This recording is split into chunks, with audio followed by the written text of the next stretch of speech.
نے یہاں تک فرمایا کہ جو شخص قرآن پڑھتا ہے اس کے لہجے میں لکنت کی وجہ سے یا عجمی ہونے کی وجہ سے وہ اٹکتا ہے اور اس کا لہجہ ٹوٹتا ہے، تو میرے حضور نے فرمایا اللہ اس کو دوہرا ثواب عطا کرتا ہے، ایک قرآن پڑھنے کا ثواب اور ایک اس کو اٹکنے سے جو تکلیف ہوتی ہے، تو فرمایا اللہ اس کا بھی اس کو ثواب عطا کرتا ہے۔ اور فرمایا یہ وہ پاکیزہ کتاب ہے کہ اگر تمہارا رب سے باتیں کرنے کو جی چاہے تو قرآن کھول کے بیٹھ جاؤ، یہ رب سے ہم کلام ہونا ہے، یہ اپنے رب سے گفتگو کرنی ہے۔ میرے حضور نے فرمایا کہ قرآن اللہ کی وہ لٹکتی ہوئی رسی ہے جس کا ایک سرا تمہارے ہاتھ میں ہے، دوسرا سرا تمہارے رب کے ہاتھ میں۔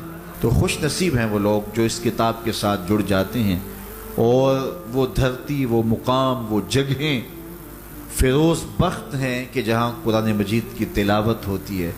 گھروں کو قبرستان نہ بناؤ، گھروں میں نوافل ادا کرو اور قرآن مجید کی تلاوت سے اپنے گھروں کو آباد کرو۔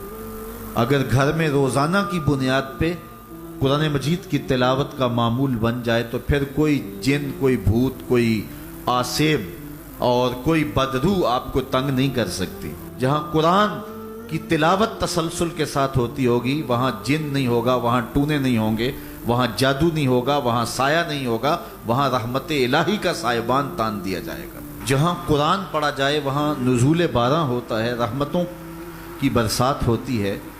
اور پھر اگر یہ جگہ اللہ کا گھر ہو، مسجد ہو، تو پھر تو دوہری برکت ہو جائے گی نا۔ وہ میاں صاحب نے کہا تھا نا کہ دودھ اندر جے کھنڈ رلائیے تے مزہ ہو جاوے دونا، کہ دودھ خود بھی میٹھا ہوتا ہے تو اس کے اندر اگر چینی بھی شامل کر لی جائے۔ یہ روشنیوں کا منبع ہے، یہ مصدر ہے اجالوں کا۔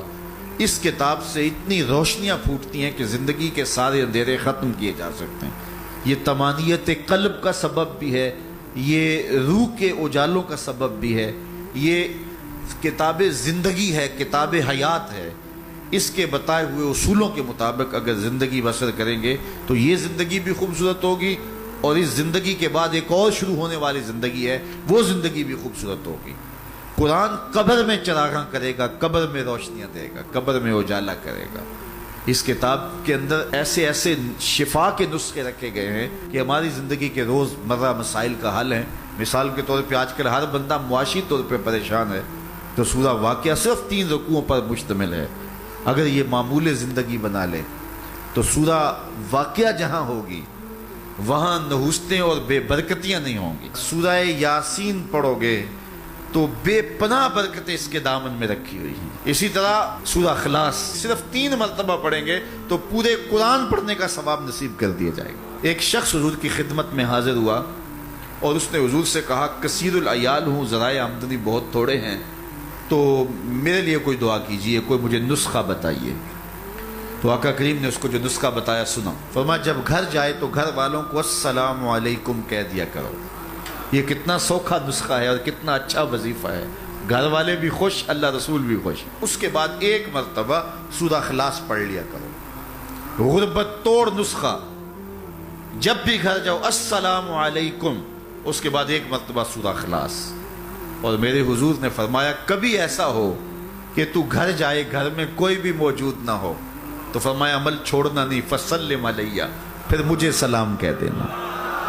وہ اپنے نام لیواؤں کو تنہا چھوڑتے کب ہیں، جہاں ہم دم نہ ہو کوئی وہاں سرکار ہوتے۔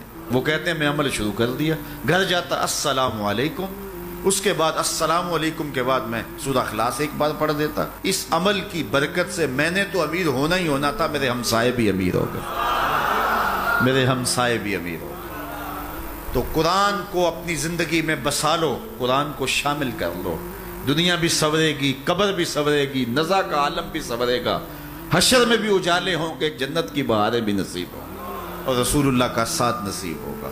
تو اس کتاب سے جڑو، اس کو ورق ورق پڑھو، اس کو حرف حرف پڑھو، اس کو رکوع رکوع پڑھو، اس کا ایک ایک آیت ممکن ہو تو ایک ایک آیت روز پڑھ لو، اور اس کو ترجمے اور تفسیر کے ساتھ، توضیح کے ساتھ، شان نزول کے ساتھ اس کتاب اللہ کی تلاوت کا معمول بناؤ۔